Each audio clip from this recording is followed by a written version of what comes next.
வணக்கம் news matrix நேர்களே. கிட்டத்தட்ட ஒரு 45 நாட்களுக்கு பிறகு நியூஸ் மேட்ரிக்ஸில் வீடியோ போடுறோம். யாருமே எதிர்பார்க்காத வகையில் என்னை காவல்துறையினர் கைது செஞ்சாங்க. ஸோ எதுக்கு என்ன கைது செஞ்சாங்க, காரணம் என்ன அப்படின்னு சொல்லிட்டு எனக்கு தொடக்கத்தில் தெரியல. நம்ம சவுக்கு மீடியாலையும் இல்லை, சவுக்கு மீடியாவிலேருந்து வெளியே வந்துட்டோம். ஸோ அப்படி இருக்கும்போது நம்மளை எதுக்கு கைது செய்தாங்க அப்படின்னு சொல்லிட்டு நிறைய கேள்விகள். அதே போல் நான் கைது செய்யப்பட்ட போது நிறைய நண்பர்கள் நிறைய பேர் குரல் கொடுத்தாங்க. அவங்களோட யூடியூப் சேனல்ஸில் வீடியோவை போட்டாங்க, நிறைய அப்டேட்ஸும் கொடுத்தாங்க.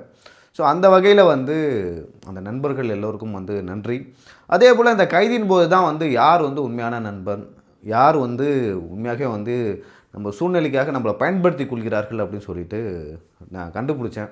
அதை தாண்டி கிட்டத்தட்ட என் மேலே இது வரைக்கும் 8 கேஸுகள் 8 வழக்குகள் இருக்குது. இந்த 8 வழக்குகளில் நான் முன்னாடியே 2 வழக்குகளில் ஏபி வாங்கிட்டேன், முன்ஜாமீன். இப்போது ரீசெண்டாக 6 கேஸ் என்னை கைது பண்ணுறப்போ ஒரு வழக்கு. அதன் பிறகு அடுத்தடுத்து கிட்டத்தட்ட ஒரு 10 நாட்களில் 5 வழக்குகள் போட்டாங்க. சரி, எந்த வழக்கில் என்னை கைது பண்ணாங்க அப்படின்னு பார்த்தீங்கன்னா, ரெட் அண்ட் ஃபாலோ அந்த படத்தோட ப்ரொடியூசர் இந்த மாதிரி காவல்துறையிட்ட கம்ப்ளைண்ட் கொடுத்துருக்காரு. என்னென்னா, என்னை அடித்து பணம் கேட்டாங்க சவுக்கு மீடியாவில் இருப்பவர்கள் அப்படின்னு சொல்லிட்டு ஒரு விஷயத்தை ஒரு கம்ப்ளைண்ட்டை கொடுக்குறாரு. அதன் அடிப்படையில் வழக்கு பதிவு செய்யப்பட்டது.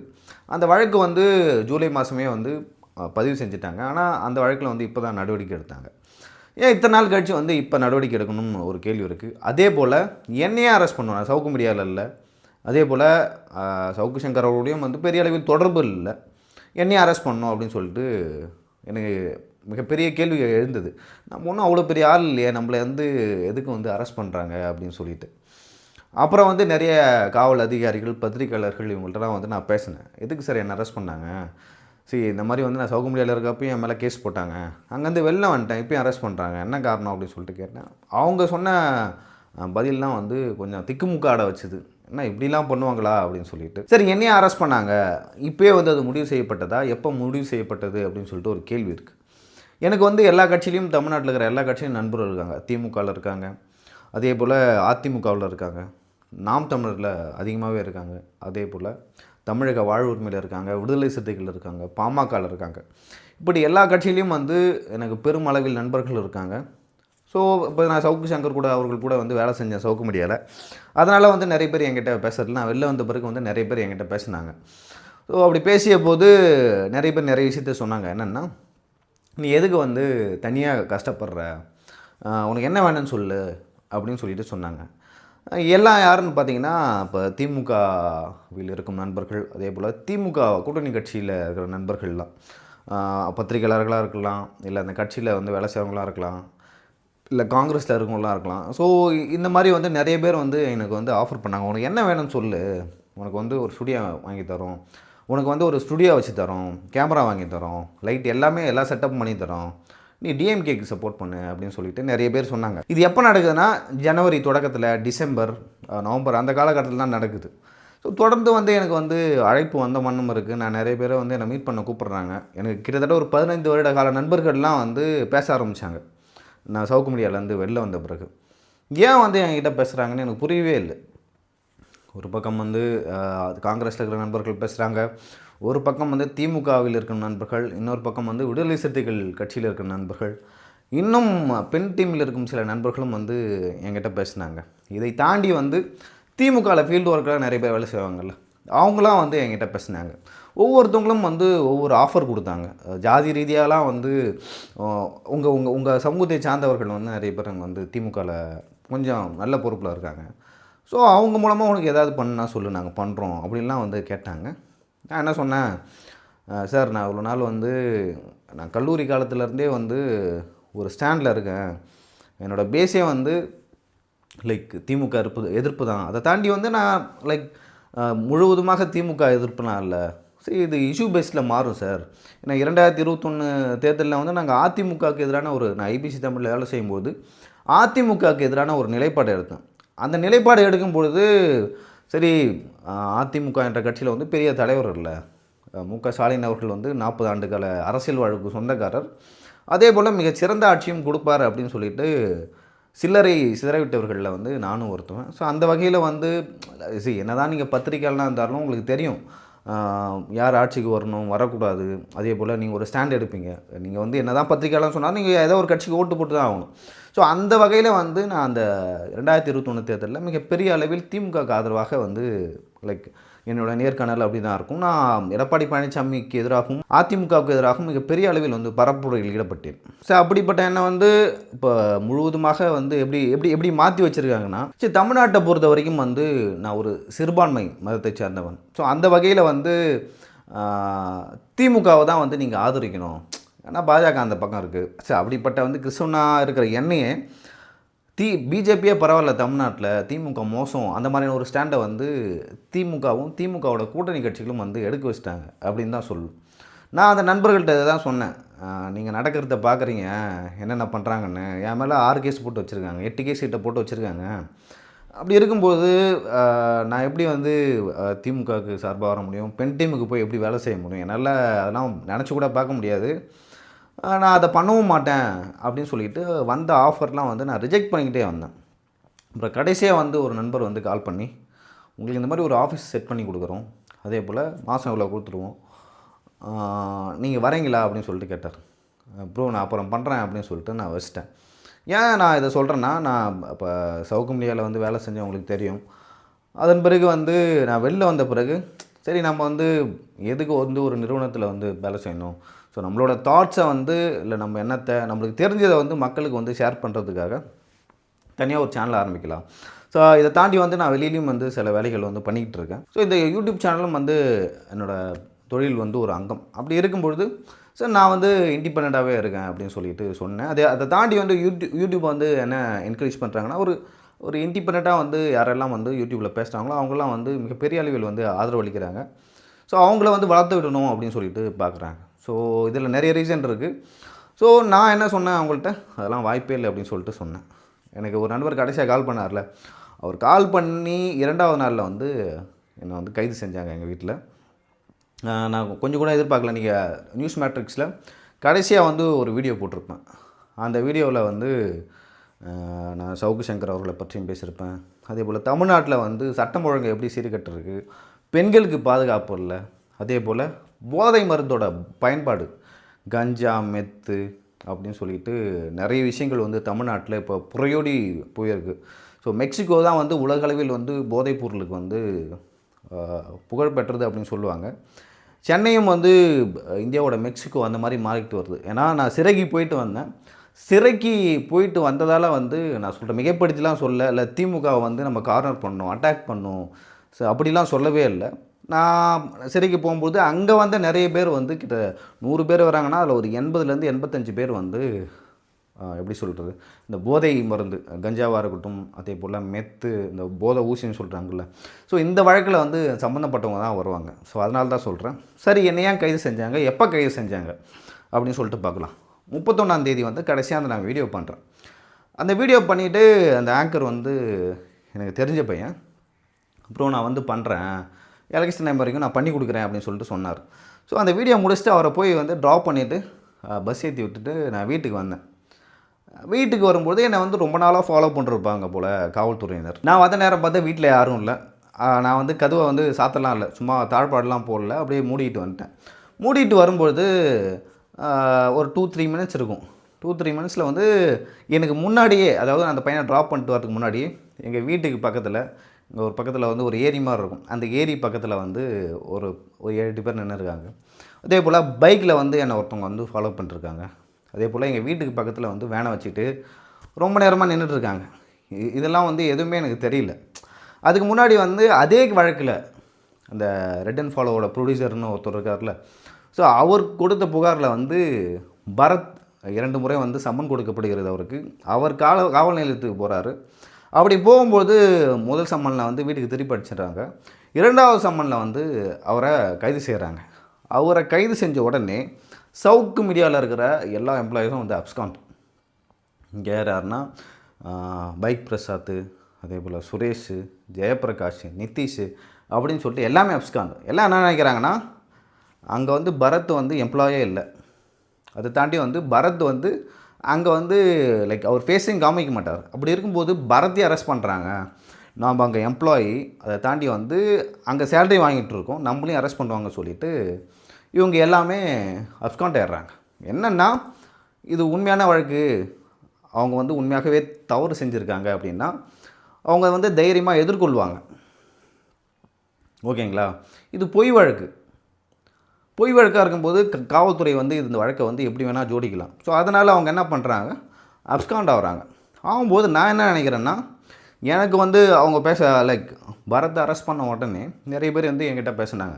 ஸோ அங்கேருந்து நான் என்ன சொன்னேன், அதெல்லாம் போங்கடா, எதுவும் பண்ண மாட்டாங்க, சொல்லுங்கள், அந்த மாதிரி ஒரு விஷயமே நடக்கலை அப்படின்னு சொல்லிட்டு சொல்லுங்கள் போலீஸ்கிட்ட, அதுவும் எதுவும் பண்ண மாட்டாங்க. எனக்கு என்ன தைரியம்னா, நான் சவுக்கு மீடியா விட்டு வந்துட்டேன், பெருசாக வந்து யாரு கூடயும் டச் இல்லை. ஏன்னா சங்கரையே கூட நான் கூப்பிட்டு வந்து இன்டர்வியூலாம் எடுக்கலை. ஸோ அப்படி இருக்கும்பொழுது நம்மளே எதுக்கு அரெஸ்ட் பண்ண போகிறாங்க அப்படின்னு சொல்லிட்டு எனக்கு ஒரு எண்ணம். அதை தாண்டி வந்து நிறைய பேர் என்கிட்ட என்ன சொன்னாங்க, இல்லையோ நீ கொஞ்சம் ஜாக்கிரதையாக, எலெக்ஷன் வருது, உன்னை எப்போ வேணால் அரெஸ்ட் பண்ணலாம் அப்படின்னு சொல்லிட்டு சில நண்பர்கள் வந்து சொன்னாங்க. சரி, அப்படிலாம் பண்ண மாட்டார், நம்ம வந்து காவல்துறையும் வந்து பெருசாக விமர்சனம் பண்ணுறதில்ல.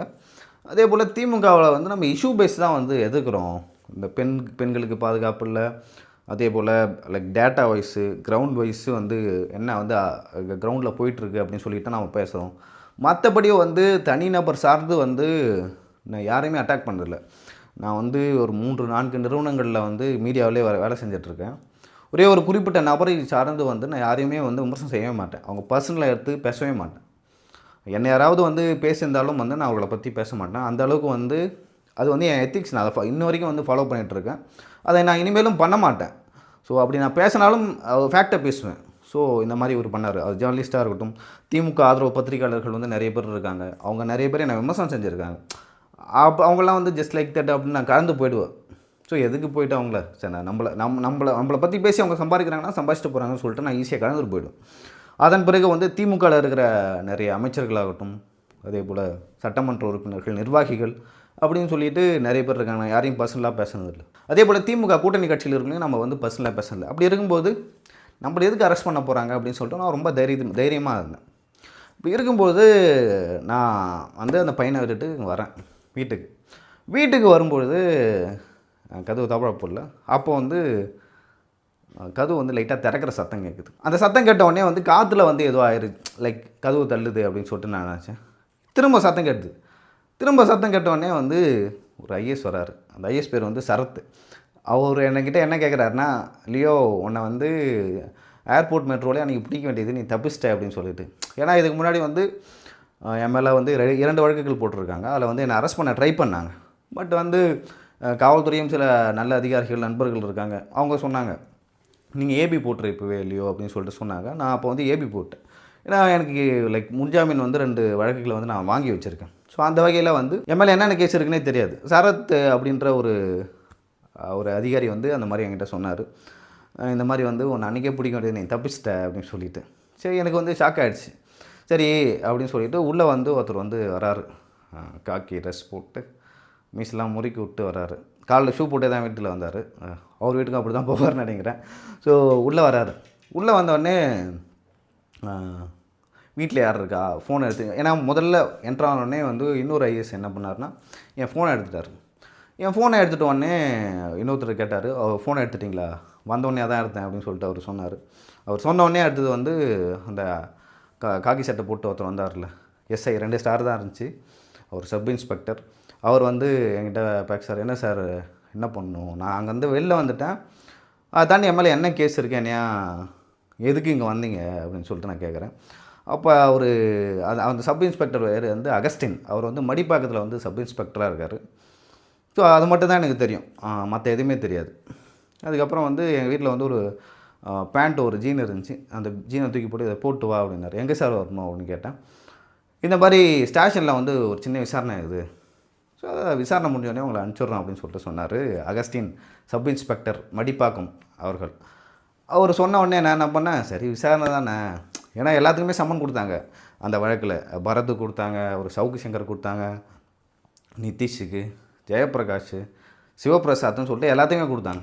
அப்படி கொடுக்கும்போது நம்மளுக்கு சம்மனும் கொடுக்கல, எதுவும் கொடுக்கல. சரி, இந்த வழக்கு சம்மந்தமாக ஏதோ விசாரிக்க கூப்பிட்றாங்க அப்படின்னு சொல்லிட்டு கேட்டேன். அதுக்கப்புறம் ஒரு ஐஎஸ்ட்டை கேட்டேன், நான் அரெஸ்ட் பண்ண போகிறீங்களா, அரெஸ்ட் ஆகுவேன்னு. அவர் லைட்டாக தலையாட்டினார். அப்போ எனக்கு தெரிஞ்சிருச்சு அரெஸ்ட் பண்ண தான் போகிறாங்க அப்படின்னு சொல்லிட்டு. ஸோ நான் மட்டும்தான் வீட்டில் இருக்கேன். வீட்டில் யாருமே இல்லை.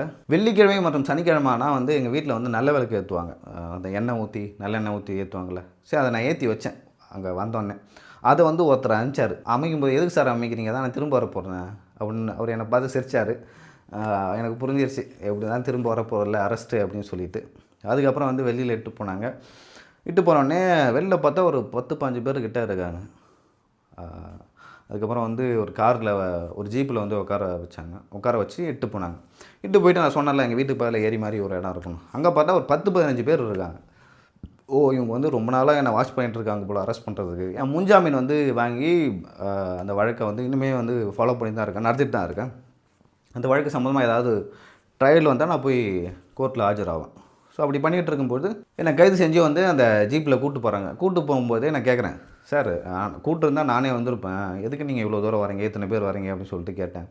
எனக்கு கால் பண்ணி தான் நானே வந்திருப்பேன், என் நம்பர் தான் உங்ககிட்ட இருக்குதில்ல அப்படின்னு சொல்லிட்டு நான் சொன்னேன். அப்படி சொல்லும்பொழுது அதில் வந்து ஒருத்தர் தெரில, சிரிச்சிக்கிட்டே தெரில அப்படின்னு சொல்லிட்டு சொன்னார். அவர் தெரிஞ்சு மணிப்பாக்கம் ரைட்டரு அப்படின்னு சொல்லிட்டு நினைக்கிறேன். அப்புறம் ஒரு ஐஏஎஸ் உட்காந்தார். அப்புறம் எனக்கு சரத்ன்ற பேரோட ஐஏஎஸ் மட்டும்தான், அந்த ஐஏஎஸோட பேர் மட்டும் தான் ஞாபகம் இருக்குது. மற்ற யாருமே பேர் சொல்லி கூப்பிடல. ஸோ அவர் பேர் மட்டும் தான் ஞாபகம் இருக்குது. அதுக்கப்புறம் வந்து என் ஃபோனை வாங்குறாங்க. பாஸ்வேர்டு என்ன அப்படின்னு சொல்லிட்டு கேட்டாங்க. சரி, எனக்கு வந்து பாஸ்வேர்டு சொல்கிறதுல வந்து எந்த பிரச்சனையும் இல்லை, ஏன்னா என் ஃபோனில் எதுவுமே இல்லை. சரி இதான் சார் பாஸ்வேர்டு அப்படின்னு சொல்லிட்டு சொல்கிறேன். அவங்க ஓப்பன் பண்ணுறாங்க. போயிட்டு என் வாட்ஸ்அப் வந்து ஓப்பன் பண்ணுறாங்க.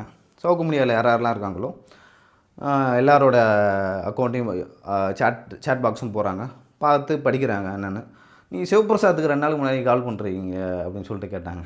சிவபிரசாத் என்கிட்ட கேட்டேன், காவல்துறையினர் வந்து எப்படி நடத்துவாங்க, என்ன சொல்கிறதுனா அப்படின்னு சொல்லிட்டு கேட்டான். நீ போடா போய் தைரியமாக சொல்லு, அந்த மாதிரி ஒரு சம்பவமே நடக்கலை.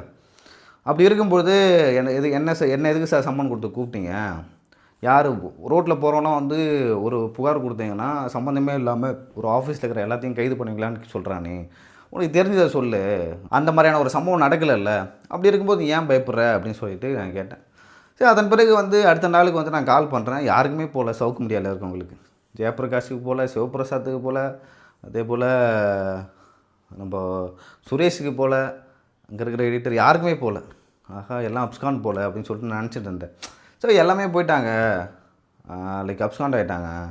சரி நம்மக்கிட்ட வந்து அரெஸ்ட் பண்ண போகிறாங்களா அப்படின்னு நான் நினச்சிட்டு இருந்தேன். ஏன்னா இந்த சம்மன் கொடுக்கும்போதெல்லாம் நான் அவங்க கூட காண்டாக்டில் தான் இருந்தேன். ஸோ இந்த மாதிரி நடக்குது, நான் என்னென்ன பண்ணலாம் அப்படின்னு சொல்லிட்டு கேட்டாங்க. நான் வந்து எனக்கு தெரிஞ்ச சட்டப்படி வந்து என்னென்ன விஷயங்கள்லாம் எனக்கு தெரியுமோ அதெல்லாம் நான் சொன்னேன் அவங்ககிட்ட. சரி இப்படி ஃபாலோ பண்ணுங்கள், இதை சொல்லுங்கள் அப்படின்னு சொல்லிட்டு நான் சொன்னேன். ஸோ அவங்களும் வந்து ஓகேண்ணா பண்ணுறேண்ணா பார்த்துக்கலாண்ணா அப்படின்னு சொல்லிட்டு சொன்னாங்க. அப்படி இருக்கும்போது காவல்துறையினர் வந்து அந்த சேட்டை வந்து பார்க்குறாங்க, படிக்கிறாங்க. யார் யாருக்கு கால் பண்ணேன், சவுக்கு சங்கர்னு வந்து டைப் பண்ணி அந்த நம்பரை போய் பார்க்குறாங்க. நான் பேசியிருக்கேண்ணா, மாலதி அந்த பேரை டைப் பண்ணி அங்கே போய் பார்க்குறாங்க. நான் அவங்ககிட்ட பேசியிருக்கேன். நான் 2 பேர்கிட்டையும் வந்து பேசவே இல்லை ரொம்ப நாளாக. நடுவில் வந்து ஒரு கேஸ் விஷயமாக வந்து சங்கரே எனக்கு கால் பண்ணார், நான் பேசினேன். அதன் பிறகு வந்து நான் பேசவே இல்லை. அப்புறம் வந்து அந்த ஜீப் இங்கேருந்து போகுது ரொம்ப தூரம் போகுது. ஸோ நேராக வந்து வண்டி எங்கே போய் நிற்குதுன்னா ஆதம்பாக்கம் காவல் நிலையத்தில் போய் நிற்குது. நின்ன உடனே என்னை இறங்க சொல்கிறாங்க. கொஞ்சம் எப்படி சொல்கிறது, உள்ளே போய் உக்காந்தோடனே நிறைய பேர் வந்து வராங்க. ஏன் உனக்கு வந்து இதை விட்டால் வேறு தொழிலே தெரியாதா அப்படின்னு சொல்லிட்டு கேட்குறாங்க. நான் சொன்னேன், இதுக்கு படித்தேன் சார், நான் எம்ஏ மாஸ் கம்யூனிகேஷன் ஜேர்னலிசம் படித்தேன், நான் 7-8 வருஷமாக அந்த ஃபீல்டில் இருக்கேன், எனக்கு இதை விட்டால் வேறு எதுவும் தெரியாது அப்படின்னு சொல்லிவிட்டு நான் சொன்னேன். அப்படி சொன்ன உடனே நிறைய பேர் வந்து என்னோடய டீட்டெயிலு, எங்கள் அட்ரஸ் என்னன்னு கேட்குறாங்க, ஃபோன் நம்பர்னு கேட்குறாங்க. அந்த டைமில் என்ன சொல்கிறேன், சார் இவங்க வந்து வெறும் விசாரணை அப்படின்னு சொல்லிட்டு தான் கூப்பிட்டு வந்தாங்க, அரெஸ்ட் பண்ணுவேன் அப்படின்னு சொல்லிட்டு என்கிட்ட சொல்லவே இல்லை அப்படின்னு சொல்லிட்டு சொன்னாங்க. அதே போல் வந்து அந்த மாதிரி அந்த தயாரிப்பாளர்கிட்ட வந்து நீங்கள் அடித்து காசு வாங்கினீங்களாமே அப்படின்னு சொல்லிட்டு கேட்டாங்க. இங்கே பாருங்கள் சார், நான் வந்து சவுக்கு மீடியாவில் வந்து ஜூன் மாதமாக ரிலீவ் ஆகிட்டேன்.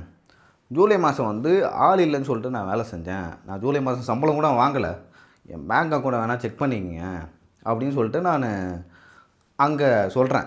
அப்போ தான் வந்து நான் 2-3 அதிகாரியை வந்து மீட் பண்ணுறேன். அதில் ஒருத்தர் தான் வந்து இந்த கேஸோட ஐஓ, இன்வெஸ்டிகேஷன் ஆஃபீஸர். அவர் பேர் வந்து மேலே துரை ரவிக்குமார் அப்படின்னு சொல்லிட்டு இருந்தது. நான் அவர்கிட்ட கேட்குறேன், என்ன எதுக்கு சார் அரெஸ்ட் பண்ணுறீங்க, நாங்கள் வந்து வந்துட்டேன், யார் சொல்லி சார் அரெஸ்ட் பண்ணுறீங்க அப்படின்னு சொல்லிட்டு கேட்டேன். துரை ரவிக்குமார், இல்லை அந்த டைமில் வந்து உன் செல்ஃபோன் டவர் அங்கே தான் இருந்துச்சு, அதனால் வந்து நீயும் சேர்ந்து தான் வந்து பண்ணியிருப்ப, அப்படி பண்ணியிருந்தால் வந்து என் அக்கௌண்ட்டுக்கு காசு வந்துருக்குமே சார், இவங்க சம்பளமே போடலையே ஜூலை மாதம் அப்படின்னு நான் கேட்குறேன். அதுக்கு இருக்கும்போது அதெல்லாம் பேசிக்கலாம் அப்படின்னு சொல்லிட்டு சொல்கிறேன். இல்லை சார் எல்லாருக்கும் சம்மன் கொடுத்தீங்க, எனக்கு ஏன் சம்மன் கொடுக்கல அப்படின்னு சொல்லிட்டு நான் ரவிக்குமார்கிட்ட கேட்டேன். அவர் ரவிக்குமார் அவர்கள் என்ன சொன்னார்னா, நீங்கள் சம்மன் கொடுத்தா தான் ஓடி ஒழிஞ்சிக்கிறீங்களே அப்படின்னு சொல்லிட்டு சொன்னார். சரிங்க சார், அந்த மீடியாவில் அவங்க இருக்காங்க, அவங்கள அரெஸ்ட் பண்ணுறீங்க, என்ன எதுக்கு அரெஸ்ட் பண்ணுறீங்க, நான் அங்கேருந்து வந்துட்டேன் அப்படின்னு சொன்னதுக்கு ரவிக்குமார் அவர்கள் வந்து என் முகம் பார்த்தே வந்து பேசலை. ஸோ ரவிக்குமார் அவர்கள் வந்து வெளில போகிறாரு. வெளில போயிட்டு வந்து என்னை அரெஸ்ட் பண்ணுறதுக்கு வந்து என்னென்ன ப்ரொசீஜர்லோ அதெல்லாம் பண்ணிகிட்டு இருக்காரு. ஸோ அப்படி பண்ணும்போதே வந்து நிறைய பேர் வராங்க, வந்து என்னை பார்க்குறாங்க, ஃபோட்டோ எடுக்கிறாங்க. ஃபோட்டோ எடுத்து ஏதோ குரூப்பில் வந்து போட்டு விட்றாங்க. போட்டு விடும்போது அது சரத் தான் எனக்கு தெரிஞ்சு, ஐஎஸில் வந்து சரத்னு ஒரு அதிகாரி இருக்கார். அவர் வந்து என்னை ஃபோட்டோ எடுத்தார். ஃபோட்டோ எடுத்து லைக் யாருக்கோ அனுப்பிச்சி விட்டார், யாருக்குன்னு தெரியல, எனக்கு தெரிஞ்சு ஏதோ குரூப்பில் போட்டிருப்பார். அதே போல் வந்து என்னை அரெஸ்ட் பண்ணுறப்ப வந்து காவல்துறையினர் நிறைய பேர் வந்து வீடியோலாம் எடுத்தாங்க. ஸோ வீடியோலாம் எடுத்துருக்காங்க. நான் பார்த்தேன் வீடியோ எடுக்கிறதுல நிறைய பேர் வந்து வீடியோ எடுத்தாங்க. ஏன் வீடியோ எடுத்தாங்க அப்படின்னு சொல்லிட்டு இந்த இடத்த மென்ஷன் பண்ணுறேன். அதை கடைசியாக நான் சொல்கிறேன், ஏன் வந்து வீடியோ எடுத்தாங்க அப்படின்னு சொல்லிவிட்டு நான் கடைசியாக சொல்கிறேன். அதுக்கப்புறம் வந்து என்கிட்ட வந்து இந்த மாதிரி ஒன்று அரெஸ்ட் பண்ணுறோம், இது அரெஸ்ட் வாரண்ட்டு, கையெழுத்து போடு அப்படின்னு சொல்லிட்டு சொல்கிறாங்க. எனக்கு என்ன சொல்கிறதுன்னு தெரியல. கூப்பிட்டு வந்துட்டாங்க, அரெஸ்ட்னு சொல்லிட்டாங்க, இனிமேல் எதுவும் பண்ண முடியாது, கண்டிப்பாக வந்து கையெழுத்து போட்டுருவாங்க, ரிமாண்டு வந்து நிச்சயம் அப்படின்னு சொல்லிட்டு மட்டும் எனக்கு தெரியுது. ஏன்னா வந்து மணி வந்து ஒரு எனக்கு தெரிஞ்சு என்னை அரெஸ்ட் பண்ணும்போது என் வீட்டுக்கு வரும்போது மணி வந்து ஒரு 6-6:30 ஆகும். அங்கே போலீஸ் ஸ்டேஷன் போகும்போது ஒரு 7-7:30 ஆகும். அப்புறம் போலீஸ் ஸ்டேஷன்லேயே வந்து சாப்பாடு வாங்கி கொடுக்குறாங்க, 4 இட்லி வாங்கி கொடுத்தாங்க. என்கிட்ட சைனும் வாங்கிட்டாங்க. ஸோ என்னை அரெஸ்ட் பண்ணும்போதே வந்து அங்கே இருந்த அகஸ்டின் அவர்களுக்கும் அகஸ்டின் அவர்கிட்டையும் வந்து நான் ஒரு விஷயம் என்ன சொன்னேன்னா, இந்த மாதிரி வந்து எனக்கு அட்வொகேட்டுக்கிட்ட நான் சொல்லணும் அப்படின்னு சொல்லிட்டு சொன்னேன். அவர் நான் சொல்லலாம் நீங்கள் வந்து ஸ்டேஷனுக்கு வாங்க அப்படின்னு சொல்லிட்டு சொன்னார். அதே போல் அங்கே போயிட்டு ஸ்டேஷன் ஆதம்பாக்கம் ஸ்டேஷன் போயிட்டு அங்கே துரை ரவிக்குமார் அவர்கள் இருந்தாங்க. அவர்கிட்ட போய் நான் சொன்னேன், சார் என் அட்வொகேட்டுக்கு என் தம்பிக்கு நான் சொல்லணும் அப்படின்னு சொல்லிட்டு நான் சொல்கிறேன். அவங்க வந்து அந்த லைக் அந்த அரெஸ்ட் பண்ணுறதுக்கான அந்த ப்ரொசீஜரில் வந்து ரொம்ப மும்முரமாக இருந்தாங்க. அதை பற்றி கண்டுக்கவே இல்லை. அதன் பிறகு எல்லாமே முடித்து என்னை அரெஸ்ட் பண்ண பிறகு வந்து எங்கள் வீட்டில் வந்து சொன்னாங்க. அதன் பிறகு வந்து என் தம்பி இருக்கான். என் தம்பி வந்து அட்வொகேட்டு, என் தம்பியோட ஒய்ஃபும் வந்து சென்னை ஹைகோர்ட்டில் அட்வொகேட்டு, அவங்களோட ஃப்ரெண்ட்ஸும் வந்து அட்வொகேட். அப்படி இருக்கும்பொழுது அவங்களுக்கு மூலமாக தெரிஞ்ச ஒருத்தர் வந்து வந்தார். அதன் பிறகு வந்து என்ன லைக் அந்த ப்ரொசீஜர் முடிஞ்சு நேராக எங்கே கூப்பிட்டு போகிறாங்கன்னா ஆலந்தூர் JM 2 அங்கே கூப்பிட்டு போகிறாங்க. அந்த நேரத்தில் வந்து நீதிமன்றம் இருக்கார். நீதிமன்றத்துக்கு பக்கத்தில் ஒரு வீடு இருக்குது. அங்கே வந்து மேஜிஸ்ட்ரேட் இருந்தாங்க. மேஜிஸ்ட்ரேட்டில் வந்து உங்களுக்கு வந்து என்னை போய் நிறுத்துகிறாங்க. நிறுத்தி என்கிட்ட வந்து கேட்டாங்க, அவங்ககிட்ட அட்வொகேட் இருக்காங்களான்னு சொல்லிட்டு கேட்டாங்க. அவங்க மேஜிஸ்ட்ரேட் அவர்களோட பேர் திருமதி கீர்த்திகா அவர்கள் வந்து என்கிட்ட கேட்டாங்க. இல்லைங்க மேடம், என்கிட்ட வக்கீல் இருக்கார் அப்படின்னு சொன்னோன்னே என் வக்கீல் வந்து பேசினார். என் வக்கீல் வந்து அவரோட வாதத்தை வந்து முன் வச்சார். அதை வந்து மேஜிஸ்ட்ரேட் அவர்கள் வந்து கேட்டுக்கிட்டாங்க. எனக்கு தெரிஞ்சு ஒரு 5 நிமிஷம் கிட்ட வந்து பேசினார். அப்படி பேசும்போது திரும்ப வந்து துரை ரவிக்குமாரை வந்து மேஜிஸ்ட்ரேட் கூப்பிட்டாங்க. இந்த மாதிரி வந்து இது அன்னேம்டு அக்யூஸ்டாக இருக்கார், இவர் எப்படி ஆட் பண்ணலாம் அப்படின்னு சொல்லிட்டு கேட்டிருக்கலாம்னு நினைக்கிறேன். ஏன்னா எனக்கு அதன் அடிப்படையில் தான் அந்த வழக்கில் ஜாமீனே கொடுத்தாங்க. அப்படி போகும்போது திரும்ப துரை ரவிக்குமார் வந்து வெளில வர்றாரு. வெளில வந்தோடனே திரும்ப என்னை உள்ளே கூப்பிட்றாங்க. இந்த மாதிரி உங்களை ரிமாண்ட் பண்ணுறோம், ஏன்னா 31ஆம் தேதி நைட்டு என்னை அரெஸ்ட் பண்ணுறாங்க. அரெஸ்ட் பண்ணிவிட்டு 10ஆம் தேதி வரைக்கும் உங்களை வந்து நாங்கள் ரிமாண்ட் பண்ணுறோன்னு சொல்லிட்டாங்க.